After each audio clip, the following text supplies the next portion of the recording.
ভারতীয় জওয়ানদের শ্রদ্ধা জ্ঞাপন করে জাতীয় পতাকা নিয়ে মিছিল অনুষ্ঠিত হলো তারকেশ্বরে। তারকেশ্বর বিধানসভার বিধায়ক রামেন্দু সিংহ রায়ের উদ্যোগে এই পদযাত্রাটি অনুষ্ঠিত হয়। তারকেশ্বরের চাউলপট্টি মোড় থেকে শুরু হয়ে জয়কৃষ্ণ বাজারে গিয়ে শেষ হয় এই পদযাত্রা। পরে মোমবাতি জ্বালিয়েও শহীদদের শ্রদ্ধা জানানো হয়। আমরা প্রত্যেকেই অবগত আছি 22শে এপ্রিল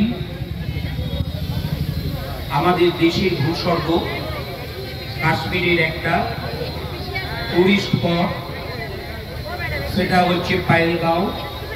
সেই জায়গায়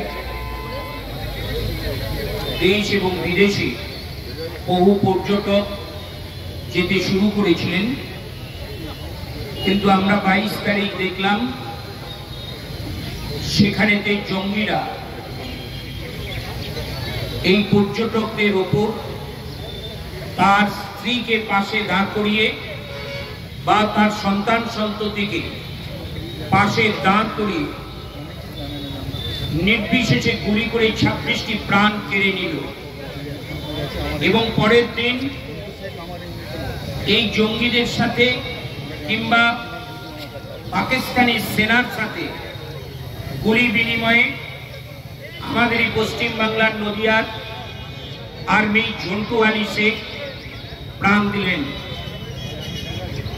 এই অবস্থায় সারা ভারতবর্ষের সমস্ত রাজনৈতিক দল কেন্দ্রীয় সরকারকে বার্তা দিলেন যে আমাদের এই বিপর্যয়ের মধ্যে আমরা সরকারের পাশে আছি। 140 কোটি মানুষ সরকারের পাশে আছে। সরকার যেন সঠিক পদক্ষেপ নেন। সারা ভারতবর্ষের মানুষ এই দিকে তাকিয়েছিল এবং খুঁজছিল কখন আমাদের জওয়ানরা এই বর্বরোচিত হত্যালীলার প্রতিশোধ নেয় এবং যে দেশ এই বর্বরোচিত কাজ করার জন্য ইন্ধন জুগিয়েছে সেই দেশকে উচিত শিক্ষা দেয়। আমরা তারিফ করি যে আমাদের মা বোনেদের স্মৃতির সিঁদুর মুছিয়ে দেওয়ার জন্য যে অভিযান সরকার বা আমাদের আর্মির তরফ থেকে নেওয়া হয়েছিল, সেই অভিযানের নাম ছিল সিন্দুর অভিযান। আমরা দেখেছি দুজন মহিলা আর্মিকে আমাদের বোন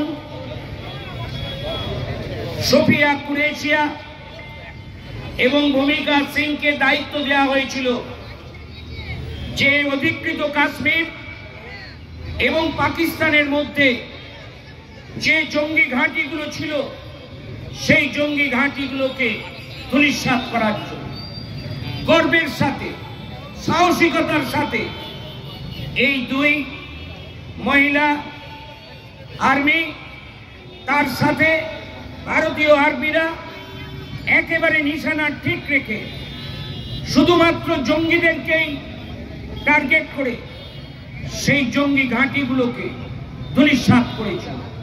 আমরা ভারতবাসী গর্বিত আমাদের এই দুই মহিলা আর্মি তাদের কৃতিত্বের জন্য।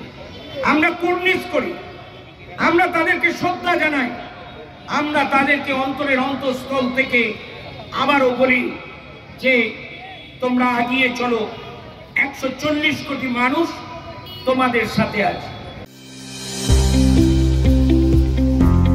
আপনার স্নেহের সন্তানের শিক্ষা নিয়ে কি আপনি চিন্তিত রয়েছেন? কোন স্কুলে ভর্তি করাবেন তাকে তা ঠিক করতে পারছেন না? তাহলে আর দেরি কেন? আজই আসুন সারদা বিদ্যাপীঠে। আইসিএসসি আইএসসি সিলেবাস অনুসারে আন্তর্জাতিক মানের সম্পূর্ণ ইংলিশ মিডিয়াম স্কুল হলো Sarada Vidyapith. Smart class, play zone, play house, পর্যাপ্ত কম্পিউটার, পরিশ্রুত পানীয় জল, সিসি ক্যামেরা, সুবিশাল campus, library, convent educated teaching staff ছাড়াও একাধিক সুযোগ সুবিধা রয়েছে সারদা বিদ্যাপীঠে। প্লে গ্রুপ থেকে দ্বাদশ শ্রেণী পর্যন্ত পাঠ্যক্রম রয়েছে এই প্রতিষ্ঠানে। ঠিকানা বসন্তপুর, আরামবাগ, হুগলি। বিস্তারিত জানতে যোগাযোগ করুন 7063851550 অথবা যোগাযোগ করুন 6295202439 এই নম্বরে।